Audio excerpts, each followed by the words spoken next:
Sanju weights Geetha 2 ಈ ಸಿನಿಮಾವನ್ನು ಎರಡೆರಡು ಬಾರಿ ರಿಲೀಸ್ ಮಾಡಿದ್ರೂ ಹಿಟ್ ಆಗಿಲ್ಲ. ಈಗ ಚಿತ್ರದ ನಾಯಕಿ ವಿರುದ್ಧನೇ ತಿರುಗಿ ಬಿದ್ದು ಕಾಂಟ್ರವರ್ಸಿ ಆಗ್ತಾ ಇದೆ. ಕಾಂಟ್ರವರ್ಸಿಯನ್ನು ನೋಡಿದಷ್ಟು ವೀಕ್ಷಕರು ಚಿತ್ರವನ್ನು ಥಿಯೇಟರ್ನಲ್ಲಿ ನೋಡಿದರೆ ಸಿನಿಮಾ ಸೂಪರ್ ಡ್ಯೂಪರ್ ಹಿಟ್ ಆಗ್ತಾ ಇತ್ತು.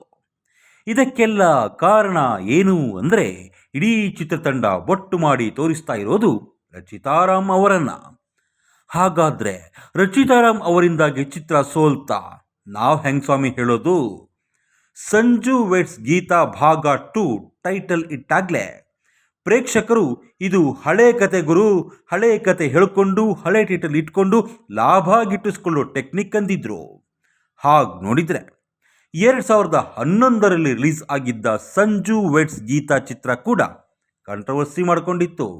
ಆಗಲೂ ಚಿತ್ರದ ಪ್ರೊಡ್ಯೂಸರು ದುಡ್ಡಿಲ್ಲದೆ ಕೈ ಎತ್ತಿದಾಗ ಚಿತ್ರಕ್ಕೆ ಶಕ್ತಿ ತುಂಬಿದ್ದವರು ರಮ್ಯಾ.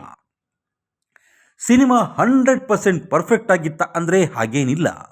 ಇಡೀ ಚಿತ್ರವನ್ನು ಹೆಗಲ ಮೇಲೆ ಹೊತ್ತು ಸಾಗಿದ್ದವರು ನಟಿ ರಮ್ಯಾ ಮತ್ತು ಸಂಗೀತ ನಿರ್ದೇಶಕ ಜೆಸ್ಸಿ ಗಿಫ್ಟ್. ಹಾಡುಗಳಂತೂ ಒಂದಕ್ಕಿಂತ ಒಂದು ಅದ್ಭುತ ಎನ್ನುವಂತೆ ಇದ್ವು. ಸಾಹಿತ್ಯವು ಚೆನ್ನಾಗಿತ್ತು. ರಮ್ಯಾ ಅವರ ಜನಪ್ರಿಯತೆ ಪೀಕ್ನಲ್ಲಿತ್ತು. ಸಿನಿಮಾದಲ್ಲಿ ಕಥೆ ಚಿತ್ರಕಥೆಯಲ್ಲಿನ ಮೈನಸ್ಸುಗಳ ನಡುವೆಯೇ ಸಿನಿಮಾ ಸೂಪರ್ ಡ್ಯೂಪರ್ ಹಿಟ್ ಆಗಿತ್ತು. ಈಗ ಆಗಿರೋದೇನೆಂದರೆ ಸಂಜು ವೇಟ್ಸ್ ಗೀತಾ 2 ಸಿನಿಮಾದಲ್ಲಿ ಅಭಿನಯಿಸಿದ್ದ ನಟಿ ರಚಿತಾರಾಮ್ ವಿರುದ್ಧ ನಿರ್ದೇಶಕ ನಾಗಶೇಖರ್, ನಟ ಶ್ರೀನಗರ ಕಿಟ್ಟಿ ಕಂಪ್ಲೇಂಟ್ ಕೊಟ್ಟಿದ್ದಾರೆ. ಸಂಜು ವೇಟ್ಸ್ ಗೀತಾ 2 ಸಿನಿಮಾ ಪ್ರಚಾರಕ್ಕೆ ರಚಿತಾರಾಮ್ ಬಂದಿಲ್ಲ, ಹೀಗಾಗಿ ರಚಿತಾರಾಮ್ ವಿರುದ್ಧ ಆಕ್ಷನ್ ತಗೋಬೇಕು, ಅವರನ್ನು ಚಿತ್ರರಂಗದಿಂದಲೇ ಬ್ಯಾನ್ ಮಾಡಬೇಕು ಅಂತ ಆಗ್ರಹಿಸಿದ್ದಾರೆ. ಸಂಭಾವನೆಯಲ್ಲಿ ರಾಜಿ ಮಾಡಿಕೊಂಡಿಲ್ವಂತೆ, ಒಳ್ಳೆ ಪೇಮೆಂಟ್ ಕೊಟ್ಟಿದ್ದಾರಂತೆ.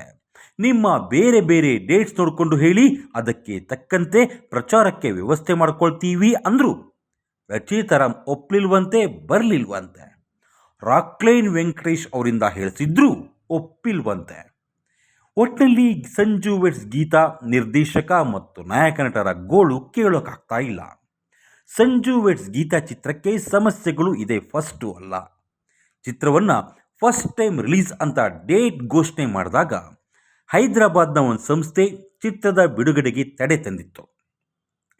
ಕೆಲವು ಬಿಸ್ನೆಸ್ ಪ್ರಾಬ್ಲಮ್ಮು, ಹಣಕಾಸಿನ ಪ್ರಾಬ್ಲಮ್ಮು ಹೇಳ್ಕೊಂಡಿತ್ತು. ಅದು ಕ್ಲಿಯರ್ ಆದಮೇಲೆ ಸಿನಿಮಾ ರಿಲೀಸ್ ಆಯಿತು.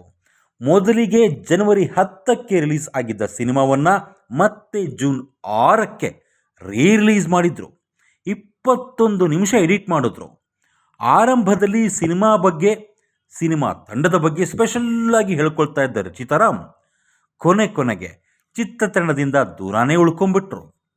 ಫ್ಲಾಪ್ ಸಿನಿಮಾಗೆ ಪ್ರಚಾರ ಮಾಡಿದ್ರೆ ಇರೋ ಮಾರ್ಕೆಟೂ ಬಿದ್ದು ಹೋಗುತ್ತೆ ಅನ್ನೋ ಭಯ ಕಾರಣನ ಗೊತ್ತಿಲ್ಲ, ಅಥವಾ ಇದನ್ನೂ ಹೊರತುಪಡಿಸಿ ಬೇರೆ ಏನಾದರೂ ಸಮಸ್ಯೆ ಇದೆಯಾ ಅದು ಗೊತ್ತಿಲ್ಲ. ಚಿತ್ರತಂಡದವರೇ ಹೇಳಬೇಕು, ರಚಿತಾರಾಮ್ ಮಾತನಾಡಬೇಕು.